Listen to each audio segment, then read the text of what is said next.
यानी पॉइंट के पॉइंट निकालना है, एक्स और वाई निकालना है। On the curve tangent is equally inclined to the axis. क्या मतलब हुआ equally inclined to the axis? मतलब समझ में आया? Tangent is equally inclined, axis हो गई, टेंजेंट यानी लाइन हो गई कोई भी, इक्वली इंक्लाइंड तो कैसे जाएगी, क्या करेगी?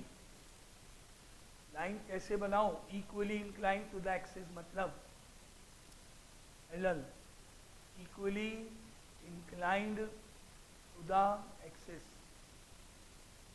मतलब एक्सिस से एक्सिस के साथ इक्वल एंगल बनाते हुए, इक्वली बराबर, इंक्लाइंड मतलब एंगल बनाना, इंक्लिनेशन या इंक्लाइंड मतलब angle, equally inclined with the axis, यानी दोनों एक्सिस के साथ इक्वल एंगल बनाते हुए लाइन बनाई गई है। लाइन ऐसे बनेगी जो दोनों एक्सिस से बराबर एंगल बनाएगी। इसका मतलब एंगल कितना बनेगा?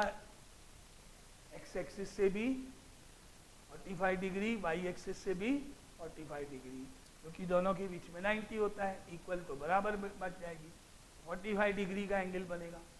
और या फिर लाइन ऐसे बनेगी, ऐसे बनेगी, उस केस में ये एंगल और ये एंगल दोनों इक्वल हो गए तो भी हम बोलेंगे इक्वली इंक्लाइंड जाएगी। या तो इन दोनों कोऑर्डिनेट को क्रॉस करेगी बराबर, या इन दोनों को क्रॉस करेगी।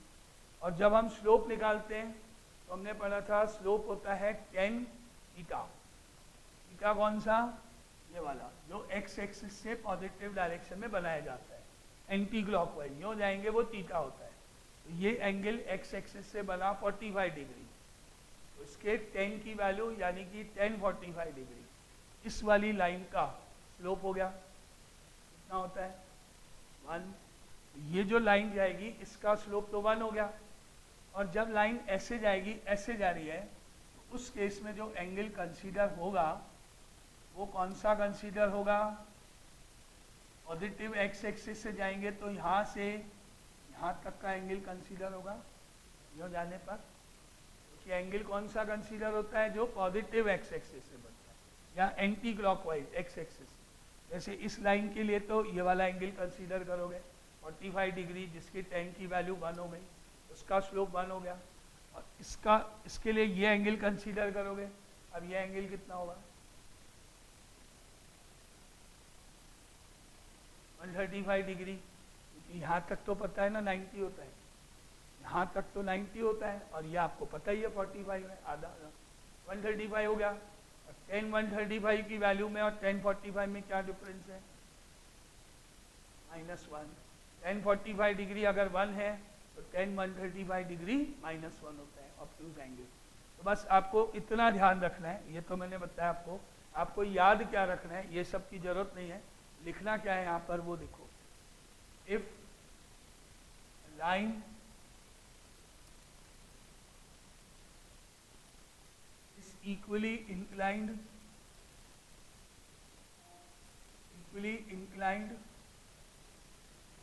with the axis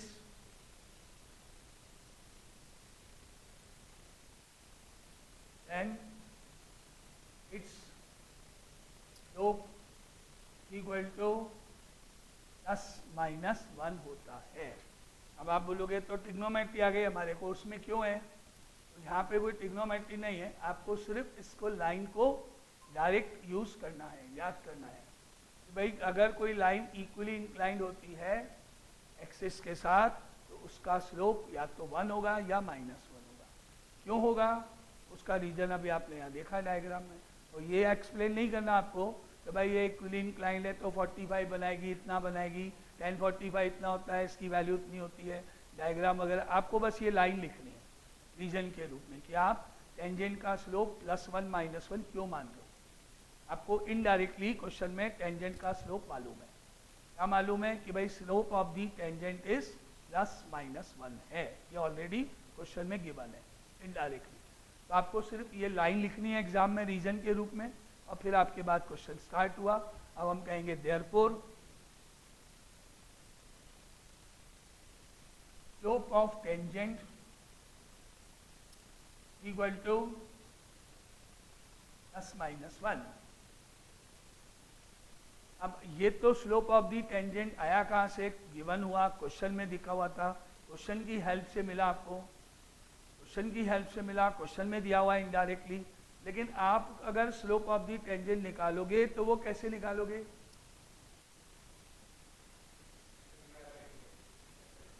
उस इक्वेशन को डिफरेंशिएट करके dy बाई डी एक्स निकालोगे, कल ही पढ़ा। अगर आप अगर अपने हिसाब से स्लोप निकालोगे तो कैसे निकालोगे? उस कर्व की इक्वेशन को लिखोगे, डिफरेंशिएट करोगे, जो भी dy बाई डी एक्स आएगा वही स्लोप ऑफ दी टेंजेंट कहलाएगा। ये भी स्लोप ऑफ दी टेंजेंट है, लेकिन ये क्वेश्चन के कारण है, क्वेश्चन में दिया हुआ है। जैसे अपन 9-10 से नहीं करते हुए हैं तो भाई डिस्टेंस इज इक्वल टू इतना, स्पीड इतना, टाइम इतना लगता है, तो हम हमारे हिसाब से डिस्टेंस अपॉन स्पीड फॉर्मूला लगाते हैं, डिस्टेंस को x मान लेते हैं, स्पीड को कुछ मान लेते हैं, और क्वेश्चन में टाइम के इक्वेशन बना देते हैं ना। तो यहाँ भी हम वही करेंगे, हम स्लोप ऑफ टेंजेंट निकालेंगे और उसको इक्वल कर देंगे इसके जो दे रखा है क्वेश्चन में। तो अब क्या करें, कर्व की इक्वेशन लिखें, डिफरेंशिएट करें। अब आया equation of curve root x plus root y equal to 4।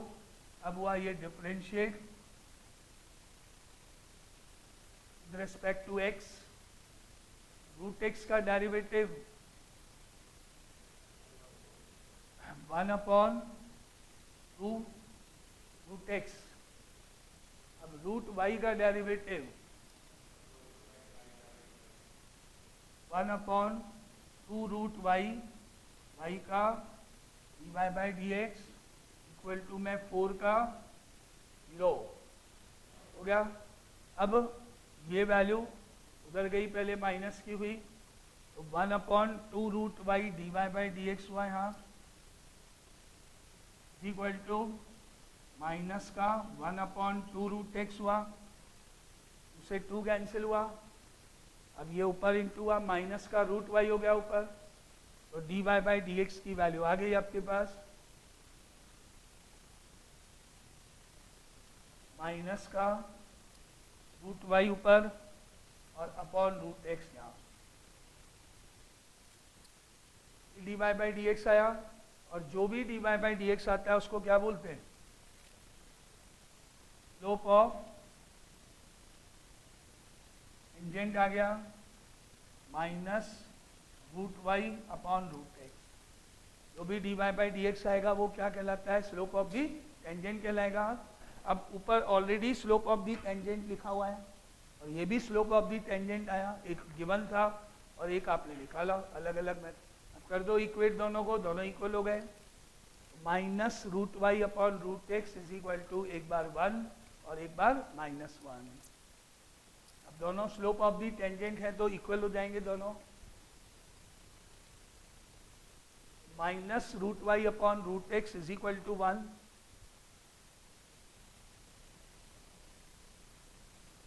Minus root y upon root x is equal to -1।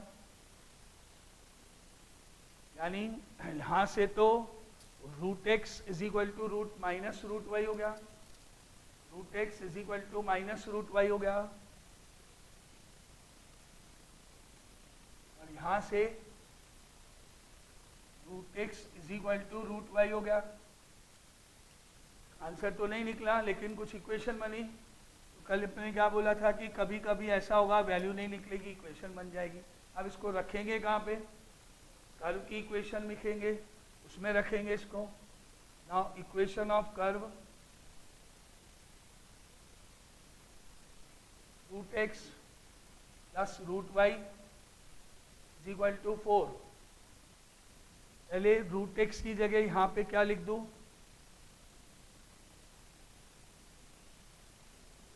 Minus root Y, तो बन गया ये minus root y plus root y is equal to 4 बन गया।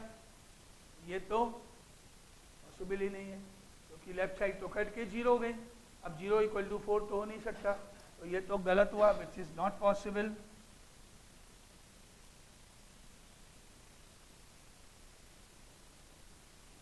अब दूसरा root x की जगह क्या आएगा, root y plus root y is equal to 4 हो गया। ऐड करके 2 रूट वाई इक्वल टू 4 हो गया। Root y plus root y add होके 2 रूट वाई इक्वल टू 4, यानी root y is equal to 2 हो गया। हो गया। अब स्क्वायरिंग करनी पड़ेगी, रूट हटेगा तो y इज इक्वल टू 4 हो जाएगा।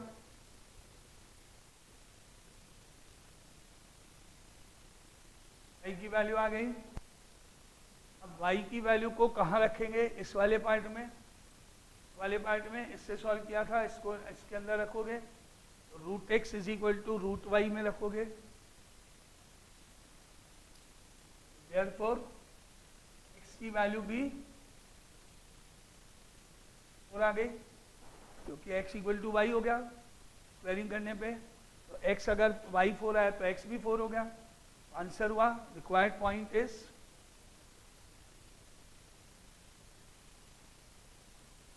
4,4। आंसर रिक्वायर्ड पॉइंट इज 4,4, यानी जहाँ टेंजेंट बनेगी वो पॉइंट 4,4 को पे लगेगा, और जो टेंजेंट बनेगी वो एक्सिस के साथ इक्वल एंगल बनाएगी। अब third question 4th,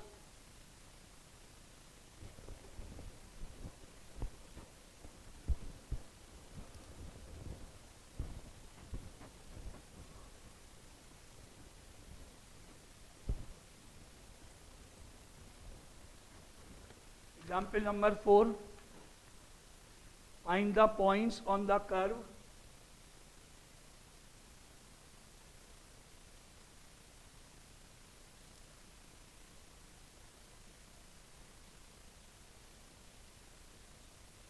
nine y square is equal to x cube,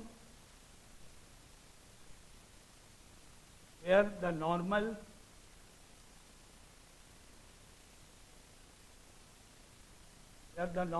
to the curve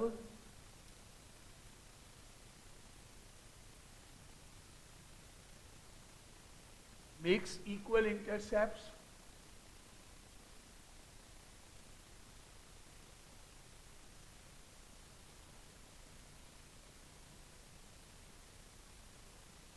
on the coordinate axis.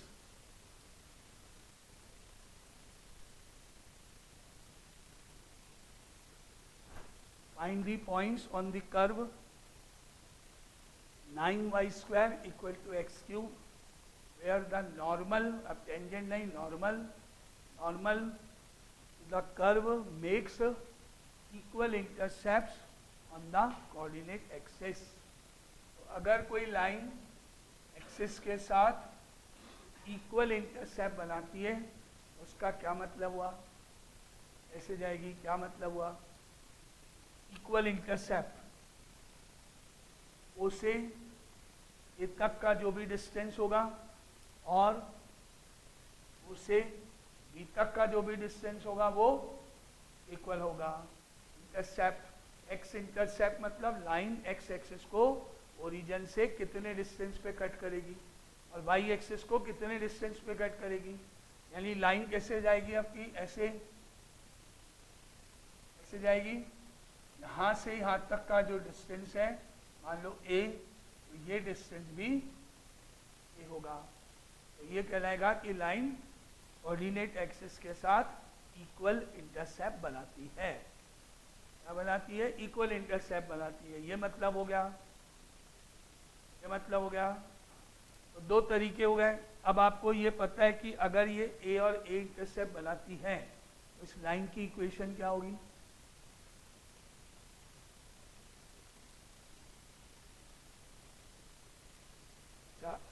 इस पॉइंट ए के कोऑर्डिनेट क्या हो गए, a,0, ये एक्स एक्सिस पर है तो y तो 0 होगा और x जो भी इतना डिस्टेंस है, और बी पॉइंट के कोऑर्डिनेट 0, a हो गए, 0, a हो गए। हम इस लाइन का स्लोप निकाल सकते हैं, फॉर्मूला, इसको हम x1 y1 मान लेते हैं, इसको x2 y2 मान लेते हैं। इस लाइन का स्लोप क्या हुआ, y2 minus y1, y2 minus y1, ये x2 माइनस x1 हो गया, -1 आ गया। लाइन ऐसे बनी तो इसका स्लोप -1 हो जाएगा, -1 हो जाएगा। बहुत सारे तरीके हैं। दूसरा तरीका, ये जो ट्राइंगल है ओ ए बी जो बना, ये आइसोसेलेस ट्राइंगल दिख रहा है, क्योंकि ये और ये इक्वल है। अगर ये लाइन और ये लाइन इक्वल है तो ये एंगल इसके अपोजिट और ये एंगल इक्वल होने चाहिए, इक्वल होने चाहिए। और ये एंगल हमको पता है 90 है, तो ये एंगल और ये एंगल कितना होगा फिर 45 हो गया। और स्लोप के लिए तो हमको इस एंगल की जरूरत पड़ती है, ये वाला एंगल चाहिए। तो ये एंगल कितना हो गया 135 हो गया। और tan 135 की वैल्यू -1 होती है। तो ऐसे भी आप निकाल सकते हो, ये -1 आ जाए, ऐसे कर लो। बहुत सारे तरीके हैं। तो आपको पता है इस तरह से लाइन जाएगी तो उसका स्लोप कितना होगा -1 होगा। और लाइन ऐसे भी जा सकती है, यहाँ से यहाँ तक का डिस्टेंस और यहाँ तक का डिस्टेंस इक्वल है। ये भी ए है, ये भी है। डिस्टेंसेस तो पॉजिटिव ही होते हैं। यहाँ से यहाँ तक ए और यहाँ से यहाँ तक भी है, ये भी इक्वल इंटरसेप्ट में काउंट होगा, ये भी इक्वल इंटरसेप्ट में काउंट होगा। तो अगर लाइन ऐसे बन गई, इक्वल इंटरसेप्ट में गई, तो अभी हमारे पास इस लाइन के ये लाइन के अपोजिट एंगल ये और इसके अपोजिट ये एंगल इक्वल हो गए, इक्वल हो गए। और ये एंगल कितना है 90 डिग्री है। तो इसका मतलब ये दोनों एंगल कितने हुए 45 डिग्री। तो उस केस में ये वाला स्लोप के लिए यूज होता है, ये वाला ऐसे। तो इस केस में स्लोप कितना हो गया 1/1045 की वैल्यू। तो ऐसे दूसरा हो गया। ऐसे ही लाइन ऐसे जाएगी, ये लाइन आपस में पैरेलल हो गई, पैरेलल हो गई। तो जितना स्लोप इसका होगा उतना ही स्लोप इसका होगा। तो इसका -1 आया तो इसका भी -1 ही होगा। और लाइन ऐसे भी जा सकती है, इसका ये दोनों पैरेलल हो गई। दो ये ऑप्शन हुए कि जब लाइन इक्वल इंटरसेप्ट बनाती है तो इक्वली इंक्लाइंड की तरह से अगेन उसका स्लोप +1 या -1 होगा। तो वो भी आपको लाइन याद रखनी है और क्वेश्चन में यूज करनी है। क्या लिखना है यहाँ पे, क्वेश्चन का पार्ट स्टार्ट करें तो, because normal makes equal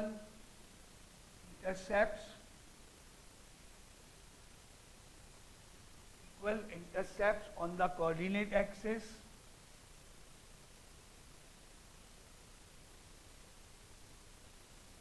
therefore slope of normal is equal to ±1। तो जैसे आपका इक्वली इंक्लाइंड का क्वेश्चन था वैसे ही यहाँ पर इक्वल इंटरसेप्ट का है।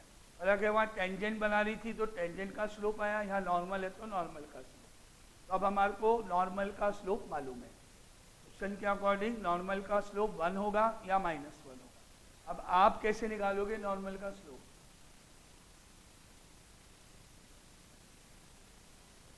पहले तो डिफरेंशिएट करके dy/dx ही निकालते हैं, बाद में करेंगे, है ना। अब इक्वेशन ऑफ कर्व लिखी,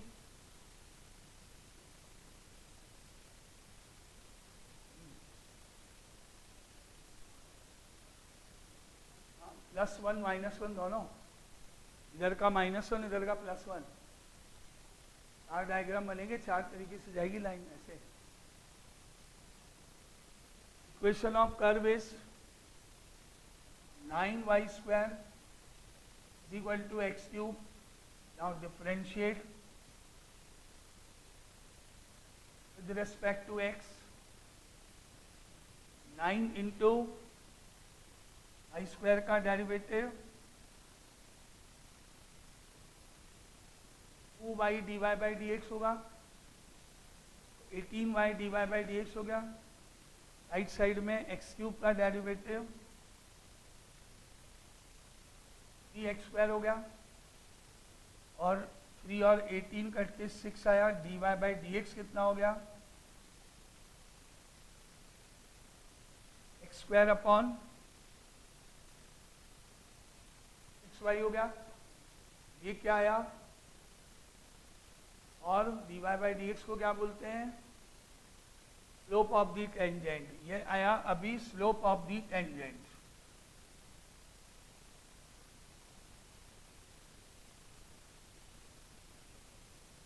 equal to x square upon 6y। Slope of the normal की जरूरत है हमको, तो स्लोप ऑफ नॉर्मल हो गया माइनस एंड रेसिप्रोकल।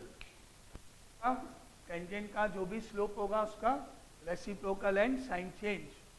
पॉजिटिव का नेगेटिव हो गया ये, और रेसिप्रोकल हो गया, तो इज इक्वल टू आ गया माइनस का 6y अपॉन एक्स स्क्वायर हो गया। अब ये भी स्लोप ऑफ दी नॉर्मल है, और ऊपर भी आपने स्लोप ऑफ दी नॉर्मल लिख रखा है। क्वेश्चन के अकॉर्डिंग, कोऑर्डिनेट ज्योमेट्री के अकॉर्डिंग, ये डिफरेंशिएशन के अकॉर्डिंग दोनों को इक्वेट करेंगे। दोनों एक ही बात है, दोनों ही स्लोप्स हैं, तरीका अलग अलग है निकालने का। तो now minus 6y upon x square is equal to 1। अब हमने minus 6y upon x square को एक बार 1 के इक्वल किया, और minus 6y upon x square को एक बार माइनस 1 के इक्वल किया। ये भी स्लोप ऑफ दी नॉर्मल निकला हुआ है, ऊपर भी स्लोप ऑफ दी नॉर्मल ही है, दोनों इक्वेट हो गए। तो यहाँ से क्या बन गया, x square is equal to minus 6y, और यहाँ से x square is equal to 6y। अब कहाँ जाएंगे, कर्व की इक्वेशन में जाएंगे वापस। नाउ अब लिखा हमने इक्वेशन ऑफ कर्व।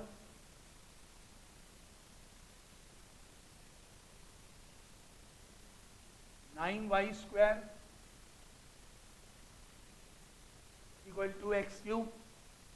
अब हम इसमें वैल्यू किसकी डाल दें, वैल्यू डालें, y की वैल्यू रख दें, कि y तो इजीली निकलेगा ना। एक्स स्क्वायर अगर ये तो रूट कैसे लोगे इसका, तो यहाँ पर आया 9y स्क्वायर, 9 इंटू वाई की value minus x square upon 6 का whole square equal to x cube, minus x square by 6 का होल स्क्वायर हो गया। तो सॉल्व किया तो 9x की पावर 4 अपॉन 36 हो गया।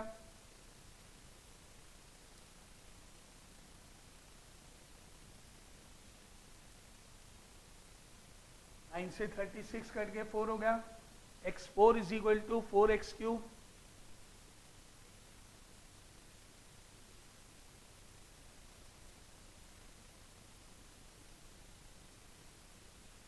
x4 is equal to 4x cube, यानी x4 minus 4x cube is equal to 0। तो इधर शिफ्ट कर दिया, x क्यूब कॉमन आया,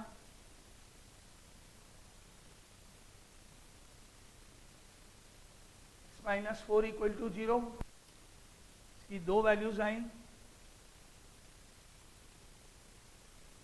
x इक्वल टू 0 एंड 4, दो वैल्यूज आ गई x की 0 एंड 4।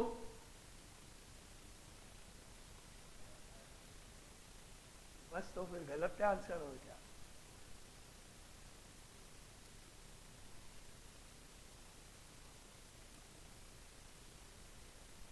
क्या करूं, अकॉर्डिंग x काटना है, काट देते हैं ना। अब आपसे कोई पूछे prove that 7 is equal to 3, prove that 7 equal to 3, 7 3 के इक्वल होता है, प्रूव करो। आप लिखना, बोले देखो ये क्वेश्चन है, x x काट दिया, प्रूव हो गया, 7 इक्वल टू 3 हो गया।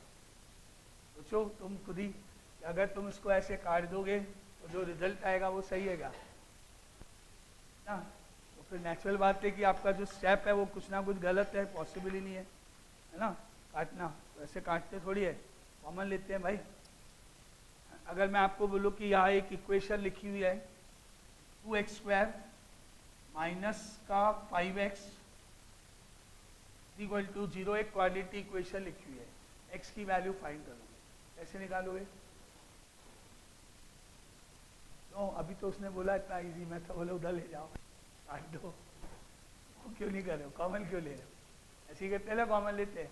कैसे निकालते हैं क्वाड्रेटिक इक्वेशन? कॉमन लेके या काट के x को, तो फिर स्टेप अपनी जगह चेंज थोड़ी होंगे, मैच थोड़ी चेंज जाएगी, इसमें ऐसा उसमें वैसा, एक ही स्टेप तो जहाँ लगेगा वही लगेगा, तो इसलिए कॉमन लेंगे, इसलिए आप इसको काट नहीं सकते हो, इसको आपको इधर लेना पड़ेगा। x4 is equal to 4x³ हुआ माइनस 4x², ऐसे करके दो वैल्यू आए। अब x की वैल्यू अगर 0 है तो हमने कहाँ से शुरू किया, कहाँ से लिखा था? यहाँ से लिखी थी y की वैल्यू पहले वाले पार्ट से, इसमें रखेंगे और y निकालेंगे यहाँ से पहले। तो x² is equal to minus 6y था, अगर x की वैल्यू 0 है तो y की वैल्यू भी 0 होगी, x 0 है तो y भी 0 होगा, और अगर x की वैल्यू 4 है y कितना होगा? माइनस 8/3।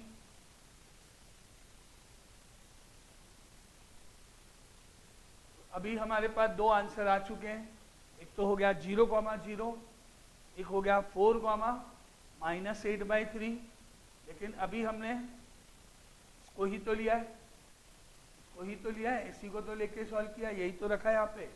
अब हम ये वैल्यू भी देंगे, जब ये वैल्यू लेंगे तो यहाँ पर क्या आएगा? y की जगह x²/6 आएगा, x² आएगा, तो फर्क तो कुछ पड़ेगा नहीं क्योंकि स्क्वायर लगा हुआ है, आएगा तो यही का ये स्टेप। तो चाहे हम ये वैल्यू यहाँ से वैल्यू रखें, चाहे यहाँ से वैल्यू रखें, ये स्टेप x तो सेम ही आएगा, 0 और 4 ही आएगा। लेकिन अब हम जब x की वैल्यू 0 इसमें डालेंगे तो y 0 हो जाएगा, और लेकिन अब हम x की वैल्यू 4 इसमें डालेंगे तो y की वैल्यू 8/3 आएगी 10 का। 0 पे तो 0 आएगा, लेकिन 4 पे तो चेंज आएगा। इसमें तो नहीं फर्क पड़ेगा कोई भी क्योंकि ये तो सेम ही जाएगा, लेकिन y में फर्क पड़ेगा। तो हम कहेंगे इसके बाद x इक्वल टू 4 रखने पर y की वैल्यू 8/3 भी आएगी, दो इसके अंदर कि हमने इसमें रख दिया। x की वैल्यू 4 रखने पे y की वैल्यू 8/3 भी आएगी, यहाँ से आएगी। फाइनली अब हमारे पास टोटल कितने पॉइंट्स हो गए? 3, 0,0 हो गया, 4, माइनस 8/3 हो गया, एंड 4, 8/3 हो गया। लेकिन क्वेश्चन में बोला था कि भाई जो नॉर्मल है वो इक्वल इंटरसेप्ट बनाता है, यानी x और y एक्सिस को कहीं ना कहीं कोई ना कोई डिस्टेंस पे काटेगा। मैंने आपके सामने अभी डायग्राम बनाए थे 4, 1, 2, 3, 4, ऐसे बनेगा इनमें से कोई एक। तो किसी भी हालत में ये वाला पॉइंट जो है 0, 0, उससे तो पास होगी नहीं लाइन कहीं भी, ये पॉइंट तो है ही नहीं, लाइन के ऊपर आ ही नहीं सकता क्योंकि लाइन इससे तो पास हो ही नहीं सकती। अगर इससे पास हो गई तो डिस्टेंस कहाँ बनेगा? डिस्टेंस तो बना नहीं है ना, डिस्टेंस तो काट नहीं है, तो इससे तो पास हो नहीं सकती किसी भी हालत में। डायग्राम इन चारों में से कोई एक बनेगा आपके पास। तो हम क्या करें इसके बाद में 0,0 जो आंसर है वो पॉसिबल नहीं है क्योंकि नॉर्मल कुछ डिस्टेंस पे काटेगा, 0 पे नहीं काट सकता। Now because normal takes equal intercepts with the axis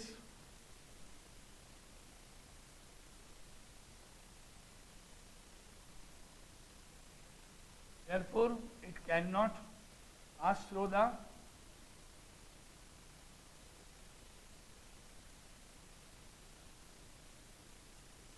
the point 0,0 से पास नहीं हो सकता। तो अब फाइनली रिक्वायर्ड पॉइंट्स कितने हो गए और आंसर्स हो गए फिर हमारे पास। Therefore points are 4, 8/3 and 4, minus 8/3 ये आंसर। ये दो आंसर, 2 पॉइंट आएंगे। इक्वली इंक्लाइंड की तरह यहाँ भी स्लोप जो है वो +1 -1 ही होगा। अलग ये है कि वहाँ टेंजेंट की बात थी तो टेंजेंट का स्लोप को +1 -1, या नॉर्मल का स्लोप तो नॉर्मल का +1 -1। बाकी तो स्टेप वही के वही है। अब आगे चलते हैं, नेक्स्ट क्वेश्चन है question number 5।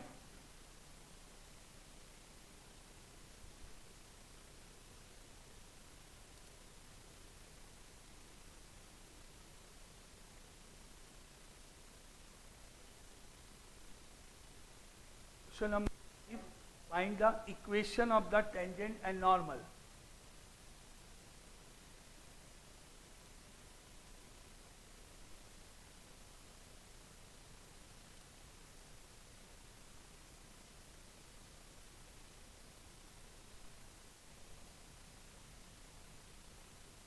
Equation of the tangent and normal to the curve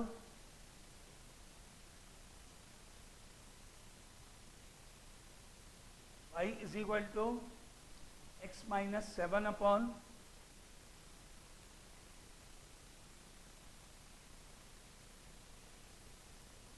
x minus 2 into x minus 3 at the point where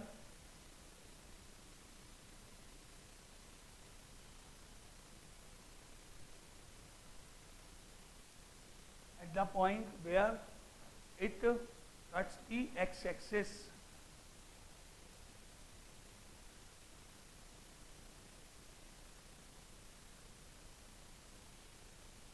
Find the equation of the tangent and normal.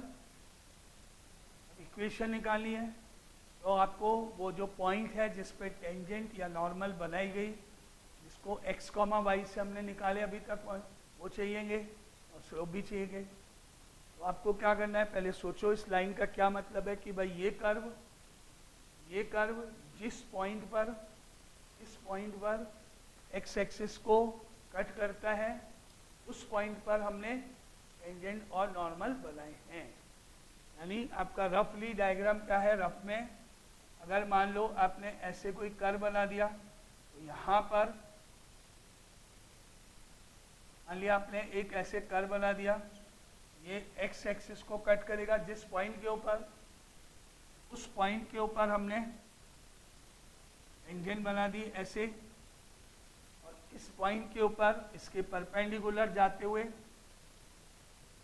Normal बना दिया। और अब हमको बोला है इस tangent और इस नॉर्मल की इक्वेशन बताओ। ये मतलब हुआ भाई हमने जो टेंजेंट बनाई वो किस पॉइंट पे बनाई, जिस पॉइंट पे ये कर्व x एक्सिस को कट करता है। हमको एक तो ये पॉइंट चाहिएगा, इस पॉइंट के जो भी कोऑर्डिनेट होंगे वो y1 और x1 बनेंगे, x1 y1 बनेंगे फॉर्मूले के अंदर, और जो भी का स्लोप होगा वो m बनेगा, जिसका स्लोप जाएगा वो उसके लिए m बनेगा। पहले क्या करना पड़ेगा, ये पॉइंट ढूंढना पड़ेगा जो अभी तक हमने निकाले थे। कुछ कैसे निकाले, इस पॉइंट पर हमने क्या देखा, y की वैल्यू 0 हो जाएगी क्योंकि ये x एक्सिस पे लाई करेगा। जो भी पॉइंट x एक्सिस पे होता है वो y कोऑर्डिनेट 0 होता है, तो पॉइंट तो बहुत इजीली निकल जाएगा। यहाँ से शुरू हुआ, because curve y is equal to x minus 7 upon x minus 2 x minus 3 cuts the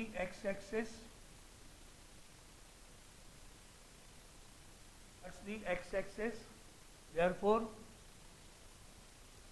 I is equal to 0 होना चाहिए, कि जब भी कोई लाइन x एक्सिस को कट करती है उस पॉइंट पर y कोऑर्डिनेट 0 होता है, तो y को 0 रख देते हैं इसमें। Therefore y इक्वल टू 0 रखने पर 0 is equal to x minus 7 upon x minus 2 x minus 3 हो गया। लेफ्ट साइड तो पूरी, डिनोमिनेटर जो है वो पूरा कहा गया 0 से इंटू हो गया, ये पूरा 0 से इंटू हो गया तो बच गया x minus 7 equal to 0। Therefore की वैल्यू 7 आ गई, तो जो ये पॉइंट है ये तो पूरा हो गया। Therefore point is point is 7,0, point तो पूरा हो गया, x1 y1 तो आ गया। अब बचा इसका स्लोप और इसका स्लोप, दोनों के स्लोप्स की जरूरत पड़ेगी। अब तो स्लोप ऑफ दी टेंजेंट निकालने का क्या तरीका है, dy/dx निकालना होगा। तो अब कर्व की इक्वेशन को वापस लिखो और इसको डिफरेंशिएट करना शुरू करेंगे।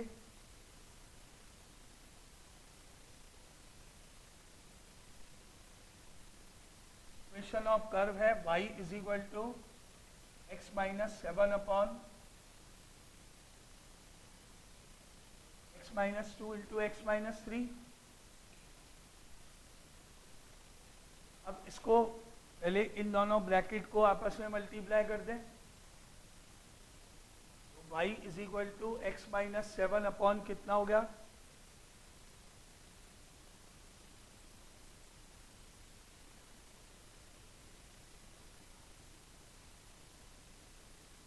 x minus 7 upon x square minus 5x plus 6 हो गया। अब u अपॉन v लगेगा डिफरेंशिएट करने के लिए। तो differentiate with respect to x,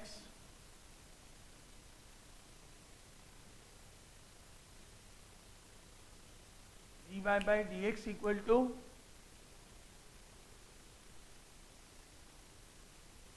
dy/dx equal to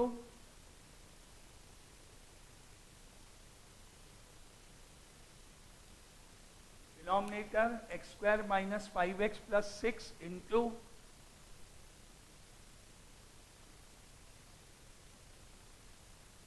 numerator का derivative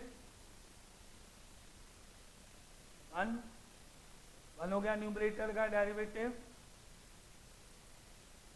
minus numerator x minus 7 आया और डिनोमिनेटर का डेरिवेटिव 2x माइनस 5 हो गया और अपॉन में डिनोमिनेटर का होल स्क्वायर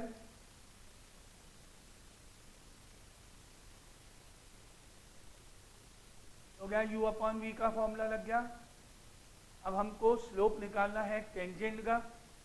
तो dy/dx की जो वैल्यू आई है उसमें हम क्या रखेंगे, जो पॉइंट निकाला आपने, कि जब पॉइंट दिया होता है तो रखते हैं अपन, नहीं तो उसी को मान लेते हैं, क्योंकि स्लोप ऑफ दी टेंजेंट का क्या मेथड है, dy/dx at the point x1 y1। Value रखेंगे, पॉइंट रखेंगे जो हमको मालूम है। तो अब हमारे पास आ रहा है slope of the tangent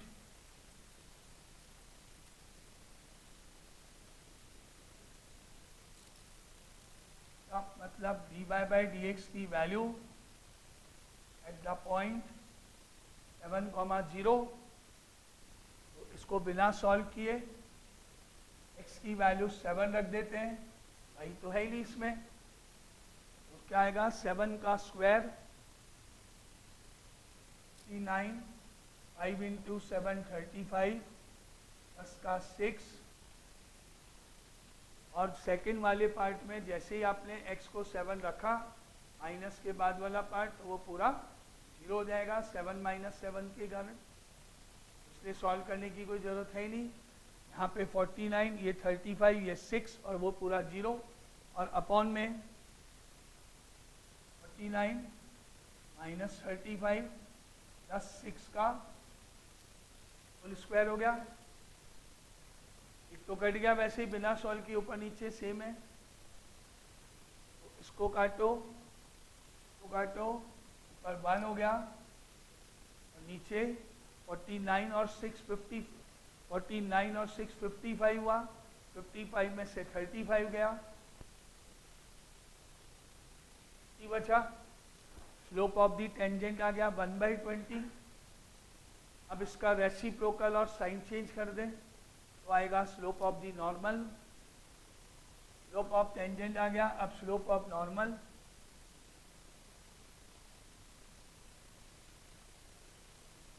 equal to -20 हो गया, -20 हो गया। अब आपको दोनों के स्लोप्स पता है, जिस पॉइंट के टेंजेंट नॉर्मल बनाइए, नॉर्मल बनाए, पॉइंट पता है। अब फॉर्मूला चले, इक्वेशन ऑफ टेंजेंट निकालें। Equation of tangent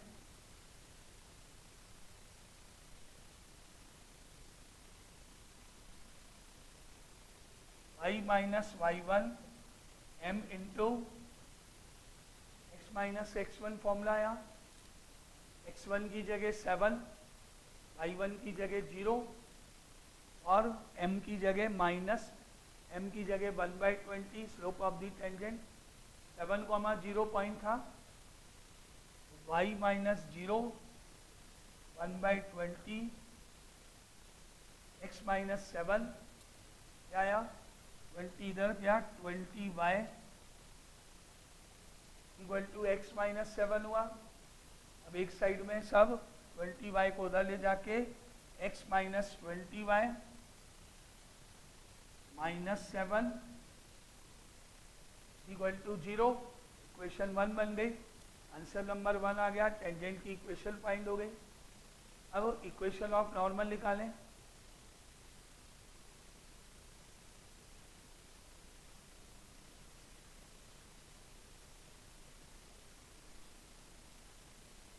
formula same ही रहेगा, वैल्यू सेम रहेंगी, केवल m चेंज होगा, y minus 0 minus 20 x minus 7 लोग की माइनस 20 आएगा, बाकी सब सेम है। y is equal to minus 20x plus 140 हो गया और एक तरफ 20x plus y minus 140 equal to 0 बन गया। ये हो गया इसका आंसर। ये इक्वेशन ऑफ टेंजेंट बन गई, ये इक्वेशन ऑफ नॉर्मल।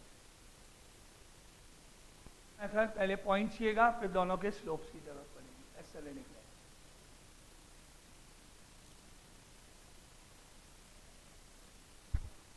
चलो एक क्वेश्चन और करते हैं, हो जाएगा 6 number.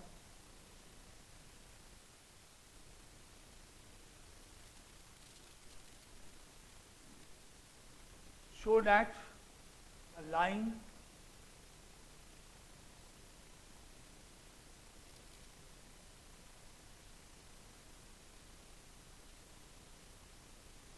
x upon a plus y upon b is equal to 1. That is the curve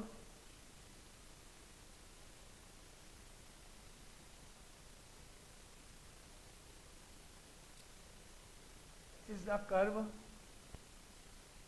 I is equal to e की power minus x upon a at the point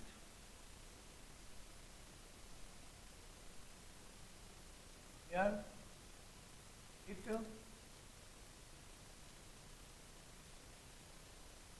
it crosses the y-axis.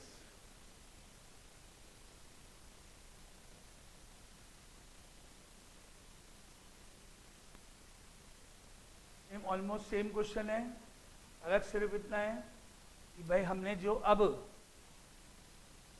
जो line है हमारी ऊपर जो दे रखी है वो line इस कर्व को टच करती है। ये प्रूफ करो तो टच करती है मतलब क्या कहलाएगी जो लाइन टच करती है? टेंजेंट। यानी एक तरह से आपने जो अभी पिछले क्वेश्चन में टेंजेंट की इक्वेशन निकाली, वो इक्वेशन यहाँ पर गिवन है। प्रूव करने को बोला है कि आप जो टेंजेंट की इक्वेशन निकालोगे पिछले क्वेश्चन की तरह, तो वो टेंजेंट की इक्वेशन आपको लाके दिखानी है। कौन सी लाके दिखानी है? ये वाली। ये आना चाहिए। ये लाइन इस कर्व को टच करती है, मतलब ये लाइन टेंजेंट है। तो आप जब टेंजेंट की इक्वेशन अपने हिसाब से निकालोगे अपने मेथड से, आंसर ये आना चाहिए, ये मतलब हो गया। बाकी वही स्टेप। अब ये जो कर्व है ये किसको कट कर रहा है? आई एक्सिस को। तो क्या 0 होगा? x 0 होगा। तो पॉइंट तो ऐसे ही आ जाएगा हमारे पास जैसे पहले क्वेश्चन में आया था। Now because curve i is equal to b e की power minus x upon a crosses the y axis,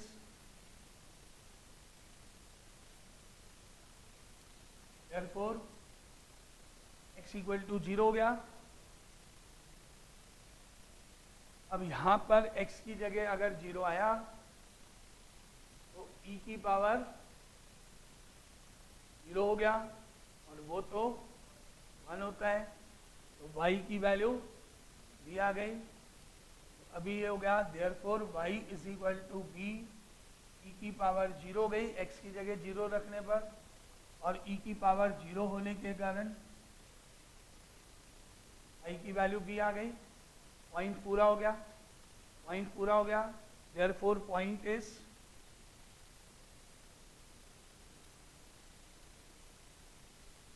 zero comma b हो गया पॉइंट। अब हमको स्लोप की जरूरत पड़ेगी, पिछले क्वेश्चन की तरह स्लोप ऑफ दी टेंजेंट चाहिएगा, तो कर्व की इक्वेशन को लिख के डिफरेंशिएट किया जाए।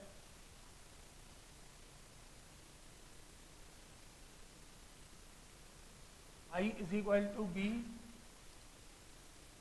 e की power minus x upon a, differentiate with respect to x,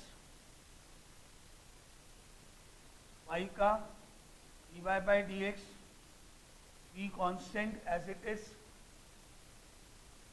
अब e की power minus x upon a का डेरिवेटिव, पहले तो सेम e की पावर x मानते हुए, e की पावर x का e की पावर x ही होता है, तो सेम पहले तो। अब माइनस एक्स अपॉन ए का डेरिवेटिव माइनस 1 अपॉन ए, क्योंकि ये तो कांस्टेंट है, तो माइनस एक्स का 1 हो गया, ए का ए हो गया। ई की पावर एक्स मानेंगे, चेन रूल लगेगा, ई की पावर एक्स का सेम होता है, पावर का अलग से हो गया, उसका डेरिवेटिव आ गया माइनस बी अपॉन ए,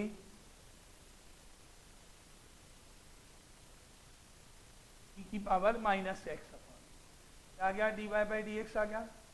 अब जब हम स्लोप ऑफ दी टेंजेंट करेंगे तो हमको इसमें x और y की जो वैल्यूज है वो रखनी पड़ेगी, पॉइंट के कोऑर्डिनेट रखने पड़ेंगे। Now slope of tangent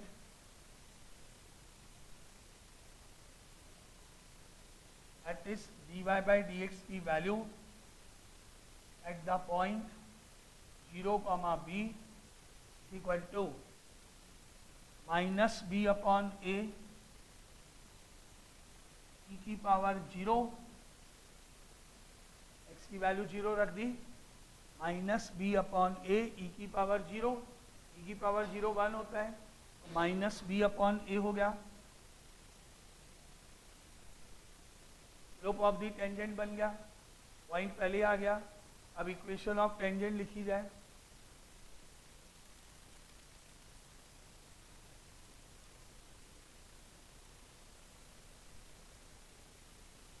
y minus y1 is equal to m into x minus x1, x1 की जगह पर 0, y1 की जगह पर b, तो पॉइंट आपने निकाला वो y1 की जगह b,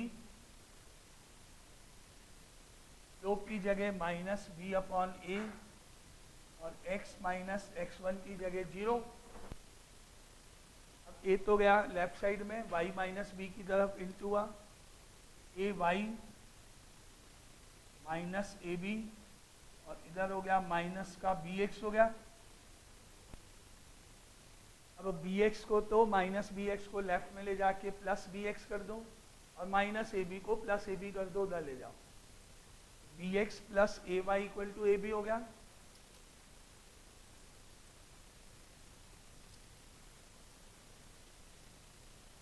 x plus a y equal to a b हो गया। अब हमारे को अगर टेंजेंट की इक्वेशन पूछी जाती तब तो ठीक था, लेकिन आंसर तो उस फॉर्म में लाना है, तो डिवाइड कर दूं मैं किससे, ए बी से, राइट साइड को 1 बनाना है, उसकी राइट साइड में 1 दिख रहा है ऊपर आंसर में, यहाँ पे 1 आना चाहिए, हमारे ए बी आया हुआ है, तो क्या करते हैं, इसको डिवाइडेड बाय ए बी करते हैं, पूरी इक्वेशन को divide by a b equation को, क्या बन गया, b x upon a b plus a y upon a b equal to b upon a b, यहाँ से बी कट के एक्स अपॉन ए हो गया, ए कट के वाई अपॉन बी हो गया, ए बी करके 1 आ गया, हो गया प्रूफ। बस फर्क इतना है कि यहाँ पर भी सेम था, क्रॉसेस द एक्स एक्सिस का पिछली बार, ओ वाई एक्सिस है। और पहले निकाली थी इक्वेशन, यहाँ प्रूफ करनी, बाकी तो वही के वो स्टेप्स हैं। अब कल करते हैं, पहले आपको कल शीट भी चेक करानी है, शीट चेक करानी है ना कल शीट चेक कराओ, फिर बाकी क्वेश्चन भी करते हैं कल से। अब की बार पिछली शीट की तरह इनकम्प्लीट नहीं चाहिए मेरे को। अगर मेरे पास कॉपी जमा हो गई और मैंने चेक करी और इनकम्प्लीट है तो 2 बार करना पड़ेगा हर क्वेश्चन। मैंने पहले नंबर डाल के दे दिए थे कि पूरा करना है। अब दूसरी बार अभी जब कॉपी दोगे तो पिछला वाला काम जिनका इनकम्प्लीट है वो भी पूरा करा हुआ होना चाहिए, मैट्रिक जो नंबर डले हुए हैं। अब की इनकम्प्लीट आया तो पनिशमेंट लगा, मतलब 2 टाइम्स करना है, चेक करके देना कॉपी कंप्लीट होने के बाद ही। ठीक है।